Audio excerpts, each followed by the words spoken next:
Today we're going to be reviewing my 2022 BMW R18 bagger. I had this thing for about 2 years now, so I think that qualifies me to have an actual opinion about this motorcycle.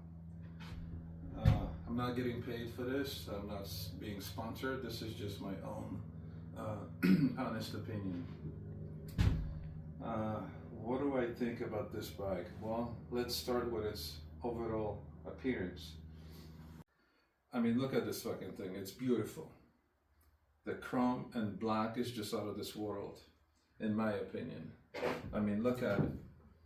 The nice BMW badging over chrome, nice locks, nicely finished Marshall speakers. I mean, this thing is really put together really nicely. Chrome exhaust, BMW badging. I mean, exposed drive shaft. I mean, this thing is really, really nice. I mean, I'm not gonna lie, when I saw this thing at a dealership, I almost pissed myself from excitement. Look at the analog gauges with the digital display. It's just out of this world. The display is pretty simple to operate. It's just like it's basically, at first, it's like getting a new cell phone. You look at it, you like it, but it's like, how the hell do I use this thing? It's actually very simple. With this dial up here, you just scroll through the menu and you just push to select, or you cancel the other way around. It's very simple. Cruise control, it's very simple to operate. You just push it. I leave it on position and I just turn it on and off. It's really simple. The mode controls over here for sport, rain and road. It's you can change it on the fly as you drive. You don't have to pull over like with those Indians.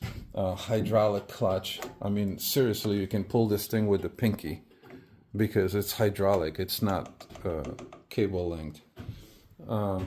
What else? I mean, mirrors are nice.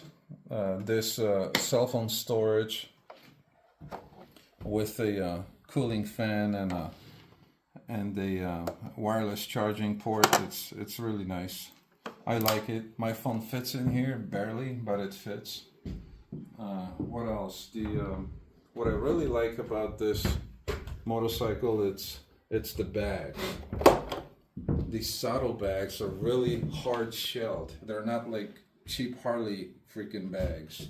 With the Harley Davidson, even though they're great bikes, but their bags, they suck. You can actually come up to it and push them with your finger, and they flex like a soda can. This thing, it's really hard shell. It's like hitting a freaking piece of metal. And on the inside, Harley bags are a joke. I mean, you pay over $30,000 for those motorcycles, and they don't even have a liner inside. Look at this. This thing is so hard, and you can move this whole motorcycle. With Harley, that you can just basically, you can, like I said, like a soda can, you can just flex them each way. They're cheap shit, and I don't like them. I like Harley bikes, but I don't like their bags. No wonder a bunch of guys, they replaced them for aftermarket ones. What else? The fairing works. I mean, I've added this custom shorty Clax work windshield, and it works freaking great. And I've added those little wings and also knee protectors, and it just works wonderful. The wind protection on this bike, it's really great. You don't even need a helmet or glasses to be riding this thing. I'm 6 foot tall, 220 pounds, and I can flat foot on this bike really easily. And the sitting position, great. It's really comfortable and it's great, but I just wish that BMW made these bars a little bit taller and outwards, and it will give you a better control of the motorcycle. But they're kind of like a beach cruiser type with it, which I don't really care for. What else? The mirrors are pretty decent. You'll get some vibration here and there on the highway as far as As far as the visibility, yeah, they're good mirrors. I can't complain about visibility at all. What I would like different about this bike is maybe have some highway pegs to rest your foot. If you want to stretch your legs, I would maybe do different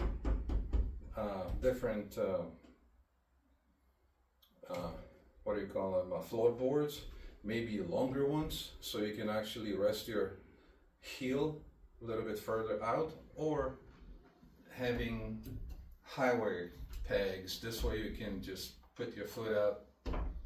I mean, I thought about installing those original BMW footrests up here, but because of these knee shields, you can't really have them. They'll in the way. I really like the sitting position on this bike. You can actually, these mid controls that allow you to get up and stretch your legs or go over bumps. So that works really well. Suspension, automatic suspension. It automatically adjusts your preload. So that's freaking awesome. You don't have to do shit to it. If you have a passenger, the passenger sits on the bike and the suspension is automatically adjusted. So you don't have to do anything to it.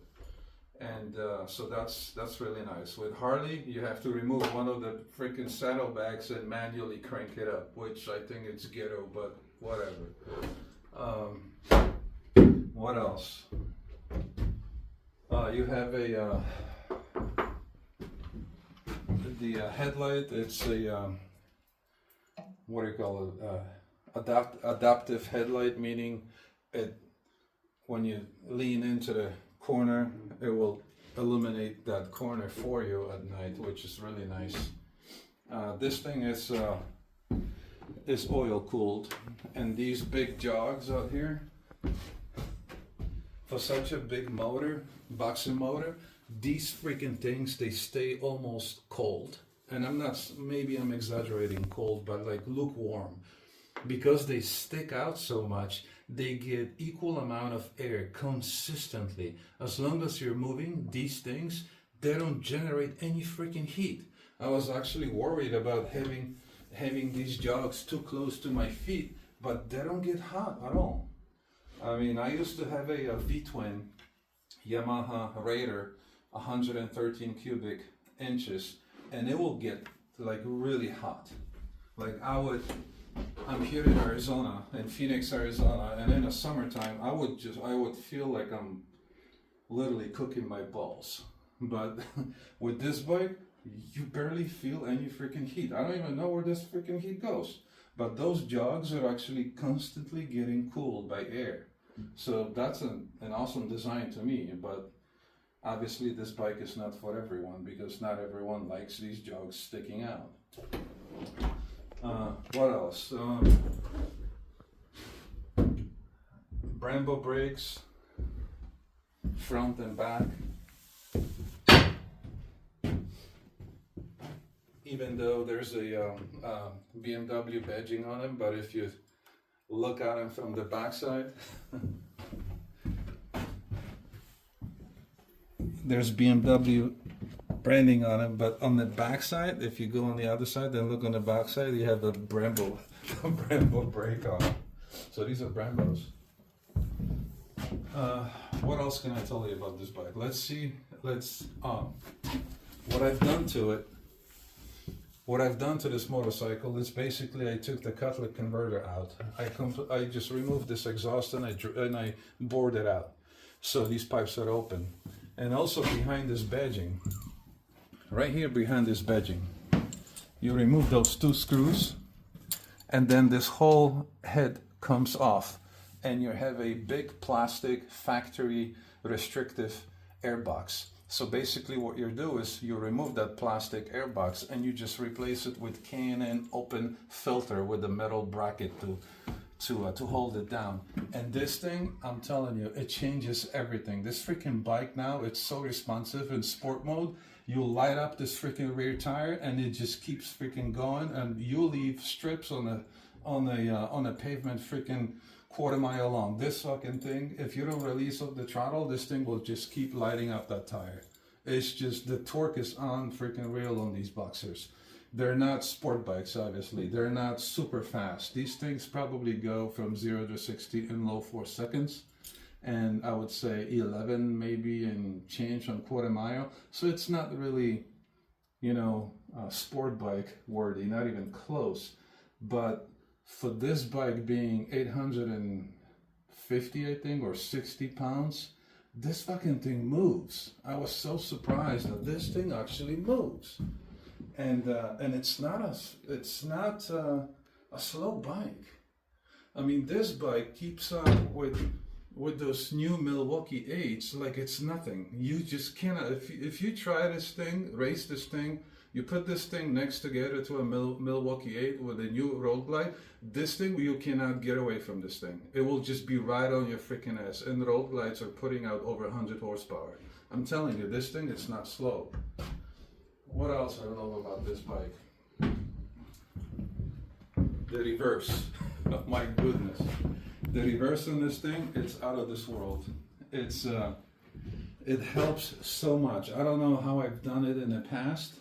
Maybe because I was younger and a little bit stronger. I don't know. But the reverse on this thing, it's fucking amazing. I even use it on the flat pavement. I don't even have to be up the hill not to use it. You basically just push this lever down and that engages the reverse. And you just pull it up and it disengages it. And it's unbelievable. It works so great. Let's hear what this thing sounds like. This is the key fob. You look at the freaking key fob. It has an alarm. It has automatic. Whoops. Which one is it? You can lock and unlock the bags with this thing. And what else? You can also. Let me think. I'm not even going to go through all of these options. Remote battery, low fuel. I'm not even going to go through all of the options because there's way too freaking many of them. This thing comes with traction, lean angle control, ABS, I mean, you name it. The list is this long and this fucking thing just comes with it standard. And what I love about it is this bike cost me out the door with $20,000, and it's a blast to ride. With a Harley, to compare this to a Harley, and I'm not hating on Harleys. I really like Harley bikes. I'm not hating on them whatsoever. They're great freaking motorcycles. But for what you pay for a Harley, a street glide, because I would compare this to a street glide, you pay $30,000, a little more out the door, and you don't really get all of the options that this motorcycle comes with.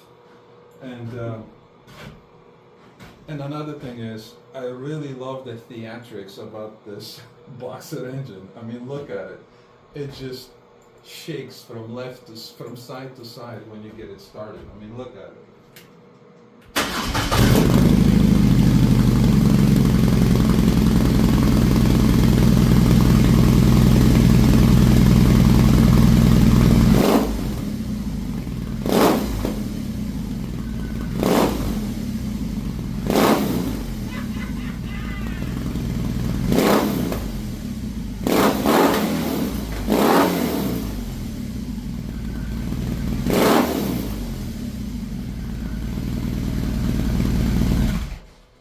Telling you, this thing fucking rips when you get this thing out in a parking lot.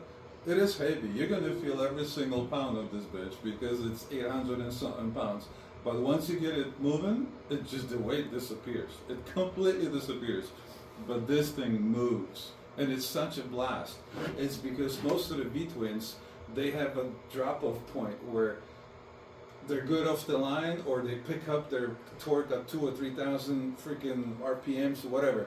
This thing, from the dead stop, as soon as you hit it, it just keeps pulling and pulling and pulling and pulling until you release. I'm serious. This thing will just keep pulling like a freight tank. It's just, Like it's seriously, the Boxer is so much fun to ride. It's not even funny, and it's a completely different experience because you get a lot of theatrics, vibrations. Yeah, vibrations are there. I think this bike was was built for strictly cruising, like with your buddies, going to a bar, taking a short, maybe an hour and a half trip or so, or a couple of hour trip, and this bike is perfect for that. For cross country, I don't think so. I would, for cross country, I would have to have a custom seat built that maybe pushes the seating position back a couple of inches. I would have to have different bars. I would have to have maybe a higher pegs or something to make this bike more comfortable. But can it do it? Fuck yeah, it can do it. The suspension is butter. Gears, the transmission, freaking butter. I'm not gonna lie. I don't use the toe shifter at all, but the transmission is butter. The clutch, same thing. And the responsiveness on it, it's unbelievable. And I even found myself several times leaning into the corner a little bit too fast, and the traction control, all the lean angle control, fixed my fuck up. Seriously, this bike actually makes you a better rider. And another thing is that I've noticed, this bike actually allows me to ride faster into the, and lean faster into, lean more into the corners and take corners faster than my Rocket 3. I love my Rocket 3, don't get me wrong, this is a fucking completely different animal.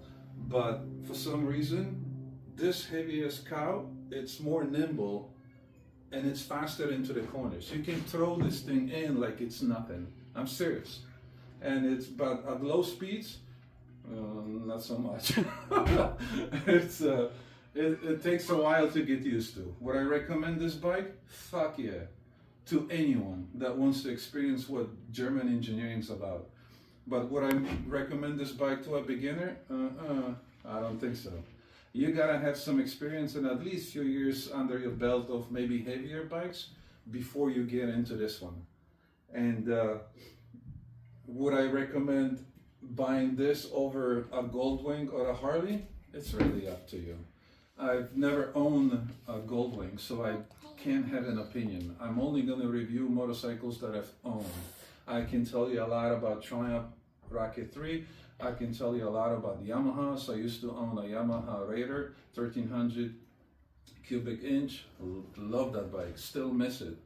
I can tell you a lot about different bikes, even adventure bikes and motocross, because motocross it's in my blood. But when it comes to this bike, it's an amazing bike. It's like owning a piece of jewelry, and it's different.